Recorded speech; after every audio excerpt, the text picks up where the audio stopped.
ನಮಸ್ಕಾರ ಸ್ನೇಹಿತರೆ, ನಾವು ಈ ಒಂದು ವಿಡಿಯೋದಲ್ಲಿ ಶಿಕ್ಷಕರ ನೇಮಕಾತಿ 2026ಕ್ಕೆ ಸಂಬಂಧಪಟ್ಟ ಹಾಗೆ ಹಣಕಾಸು ಇಲಾಖೆ ಅನುಮತಿ ದೊರಕಿದೆಯಾ ಅಂದರೆ ಇಲ್ಲಿ ಒಂದು ಪ್ರಶ್ನಾರ್ಥಕ ಚಿಹ್ನೆ ಬರಬೇಕಾಗಿತ್ತು, ಸ್ವಲ್ಪ ಮಿಸ್ ಆಗಿದೆ ನೋಡಿ.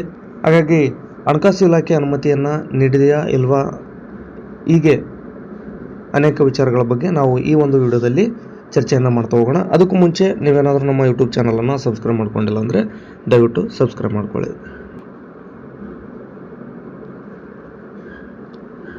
ಸ್ನೇಹಿತರೆ, ತಾವಿಲ್ಲಿ ನೋಡ್ಬೋದು ಶಾಲಾ ಶಿಕ್ಷಣ ಇಲಾಖೆ ಆಯುಕ್ತರ ಕಚೇರಿ, ನೃಪತುಂಗ ರಸ್ತೆ, ಬೆಂಗಳೂರು. ಡೇಟನ್ನು ನೋಡೋದಾದರೆ ಜನವರಿ 23, 2026ರಂದು ಬಂದಿರತಕ್ಕಂಥ ಒಂದು ಉತ್ತರ. ಒಬ್ಬ ಅಭ್ಯರ್ಥಿ ಮಾಹಿತಿ ಹಕ್ಕು ಅಡಿ ಮಾಹಿತಿಯನ್ನು ಕೇಳಿರ್ತಾನೆ. ಅದಕ್ಕೆ ಸಂಬಂಧಪಟ್ಟಂತೆ ಈಗ ಶಾಲಾ ಶಿಕ್ಷಣ ಇಲಾಖೆ ಆಯುಕ್ತರ ಕಚೇರಿಯಿಂದ ಉತ್ತರ ಬಂದಿರತಕ್ಕಂಥದ್ದು. ಸೊ ಏನು ಉತ್ತರ ಬಂದಿದೆ ಮತ್ತು ಆ ಅಭ್ಯರ್ಥಿ ಏನು ಪ್ರಶ್ನೆಯನ್ನು ಕೇಳಿದ್ರು ಅಂದರೆ, ಮೊದಲ ಅಭ್ಯರ್ಥಿಯ ಪ್ರಶ್ನೆಯನ್ನು ನೋಡೋದಾದರೆ ಆ ಅಭ್ಯರ್ಥಿ ಪ್ರಾಥಮಿಕ ಶಾಲಾ ಶಿಕ್ಷಕರು ಮತ್ತು ಪ್ರೌಢಶಾಲಾ ಶಿಕ್ಷಕರ ನೇಮಕಾತಿಯನ್ನು ಮಾಡಿಕೊಳ್ಳುವುದೇ ಆದರೆ ಎಷ್ಟು ಹುದ್ದೆಗಳಿಗೆ ನೀವು ನೇಮಕಾತಿಯನ್ನು ಮಾಡ್ಕೊಳ್ತೀರಿ, ಅಂಕಿಅಂಶಗಳನ್ನು ಹಂಚಿಕೊಳ್ಳಿ ಅಂತೇಳಿ ಅವರು ಪ್ರಶ್ನೆಯನ್ನು ಕೇಳಿದರು.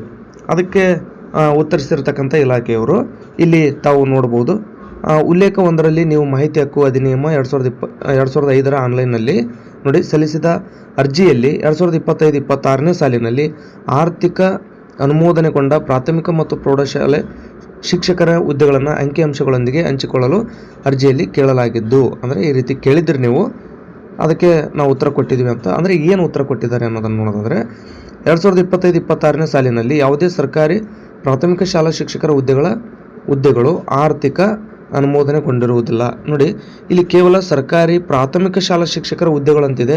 ಸೊ ಆ ಕಾರಣದಿಂದಾಗಿ ಪ್ರೌಢಶಾಲಾ ಶಿಕ್ಷಕರ ಬಗ್ಗೆ ಇಲ್ಲಿ ಸ್ಪಷ್ಟಪಡಿಸಲ್ಲ. ಸೊ ಆ ಕಾರಣದಿಂದಾಗಿ ಇಲ್ಲಿ ಏನಾದರೂ ಪ್ರೌಢಶಾಲಾ ಶಿಕ್ಷಕರ ನೇಮಕಾತಿಗೆ ಸಂಬಂಧಪಟ್ಟಂತೆ ಆರ್ಥಿಕ ಇಲಾಖೆ ಅನುಮೋದನೆ ಸಿಕ್ಕಿದೆಯಾ ಇಲ್ವಾ ಅಂತಕ್ಕಂಥದ್ದನ್ನು ಕೂಡ ಒಂದಷ್ಟು ಮಾಹಿತಿಯನ್ನು ನೀವು ಹುಡುಕಿ, ನಾನು ಕೂಡ ಹುಡುಕುವಂಥ ಕೆಲಸವನ್ನು ಮಾಡ್ತೀನಿ. ಜೊತೆಗೆ ಇಲ್ಲಿ ಪ್ರಾಥಮಿಕ ಶಾಲಾ ಶಿಕ್ಷಕರ ಹುದ್ದೆಗಳಿಗೆ ಅಂದರೆ PST ಆಗಿರ್ಬೋದು ಮತ್ತು GPT ಆಗಿರ್ಬೋದು, ಈ ಹುದ್ದೆಗಳಿಗೆ ಇದುವರೆಗೂ ಕೂಡ ಆರ್ಥಿಕ ಇಲಾಖೆ ಅನುಮೋದನೆಯನ್ನು ನೀಡಿರುವುದಿಲ್ಲ. ಹಂಗಂತೇಳಿ ಮತ್ತಿದೇನು 6 ತಿಂಗಳು ವರ್ಷಗಟ್ಟಲೆ ಹೋಗುವಂಥದ್ದಲ್ಲ. ಆರ್ಥಿಕ ಇಲಾಖೆ ಅನುಮೋದನೆಗೆ ಇಲಾಖೆ ವತಿಯಿಂದ ಮಾಹಿತಿಯನ್ನು ಕಳಿಸ್ಬೋದು. ಆರ್ಥಿಕ ಇಲಾಖೆ ಒಪ್ಕ ಅಂತಂದರೆ ಅದೆಲ್ಲ ಜಸ್ಟ್ ಒಂದು ವಾರ ಅಥವಾ 15 ದಿನದ ಕೆಲಸ ಇರುತ್ತೆ. ಯಾರೂ ಕೂಡ ಅದಕ್ಕೆ ಗಾಬರಿ ಪಡ್ಕೊಳ್ಳುವಂಥ ಕೂಡ ಕೆಲಸನೂ ಕೂಡ ಇಲ್ಲ. ನೀವು ಸ್ವಲ್ಪ ಚೆನ್ನಾಗಿ ಓದಿ ಮತ್ತೊಂದು ಸಾರಿ ನೋಡಿ, 2022ರ ನಂತರ ಮತ್ತೊಂದು ಸಾರಿ ಈಗ ಶಿಕ್ಷಕರ ನೇಮಕಾತಿ ಆಗ್ತಾ ಇರುವಂಥದ್ದು. ಅಂದರೆ ಹೆಚ್ಚು ಕಡಿಮೆ ಒಂದು 3 ವರ್ಷ ಆಯಿತು, 3-3.5 ವರ್ಷ ಆಯಿತು. ಈಗ ಶಿಕ್ಷಕರ ನೇಮಕಾತಿ ಮತ್ತೊಮ್ಮೆ ಆಗೇ ಆಗುತ್ತೆ.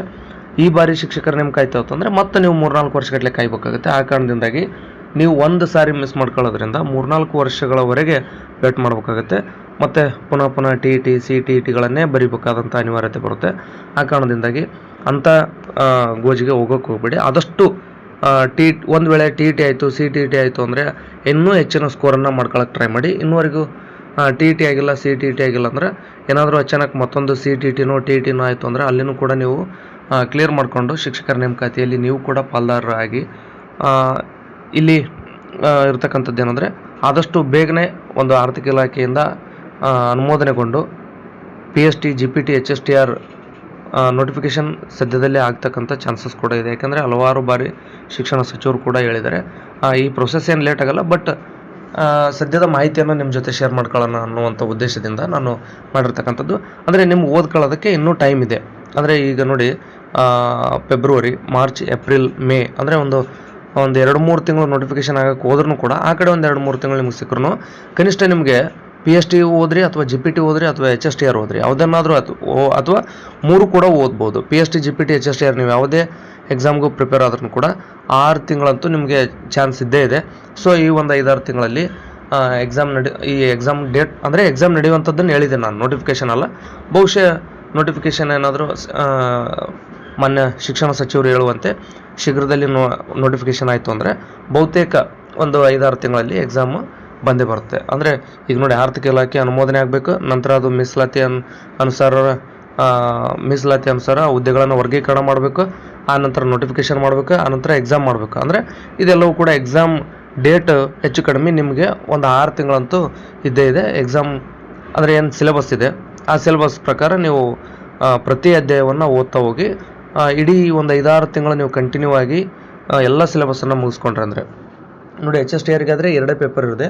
ಬಟ್ ಅದೇ GPT ಆದರೆ 400 ಅಂಕಗಳಿಗೆ ಇರತಕ್ಕಂಥದ್ದು. 200 ರಿಟರ್ನ್ ಇದ್ದರೆ ಇನ್ನು 200 MCQ ಆಧಾರದಲ್ಲಿ ಎಕ್ಸಾಮ್ ಇರ್ತಕ್ಕಂಥದ್ದು. ಸೊ ಸಿಲೆಬಸ್ ಸ್ವಲ್ಪ ಜಾಸ್ತಿ ಇರೋದ್ರಿಂದ, ಯಾಕೆಂದರೆ ಕನ್ನಡ ಓದಬೇಕು, ಇಂಗ್ಲೀಷ್ ಓದಬೇಕು, ಸೈಕಾಲಜಿ ಓದಬೇಕು, ಜೊತೆಗೆ ನಿಮ್ಮ ಸ್ಪೆಸಿಫಿಕ್ ಸಬ್ಜೆಕ್ಟ್ಗಳನ್ನು ಓದ್ಕೋಬೇಕು. ಒಂದು ವೇಳೆ ಸೋಷಲ್ ಸೈನ್ಸ್ ಆಗಿದ್ದರೆ ನೋಡಿ ಸಾಕಷ್ಟು ಇರ್ತಕ್ಕಂಥದ್ದು ಸಿಲೆಬಸ್. ಅಂದರೆ ಅಲ್ಲಿ ಸೋಷಲ್ ಸೈನ್ಸ್ನಲ್ಲಿ ಹಿಸ್ಟ್ರಿ, ಜಿಯೋಗ್ರಫಿ, IC, ಎಕನಾಮಿ, ಹೀಗೆ ಎಲ್ಲ ವಿಷಯಗಳಲ್ಲಿ ಬರೋದ್ರಿಂದ ಎಲ್ಲವನ್ನು ಕವರ್ ಮಾಡ್ಕೋಬೇಕಂದ್ರೆ ಟೈಮ್ ಬೇಕಾಗುತ್ತೆ. ಸೊ ಆ ಒಂದು ಸಮಯ ಈಗ ಸಿಕ್ಕಿದೆ ನಿಮಗೆ. ನೋಟಿಫಿಕೇಷನ್ ಆಗೋವರೆಗೂ ಕಾಯಕ್ಕೆ ಹೋಗಬೇಡಿ, ಆದಷ್ಟು ಓದ್ತಾನೆ ನಿಮ್ಮ ಸಿಲೆಬಸ್ಸನ್ನು ಕವರ್ ಮಾಡ್ಕೊಳ್ಳೋಕ್ಕೆ ಟ್ರೈ ಮಾಡಿ ಅಂತ ಹೇಳ್ತಾ ಈ ಒಂದು ವಿಡಿಯೋನ ಇಲ್ಲಿಗೆ ಮುಗಿಸ್ತಾ ಇದ್ದೀನಿ. ಧನ್ಯವಾದಗಳು.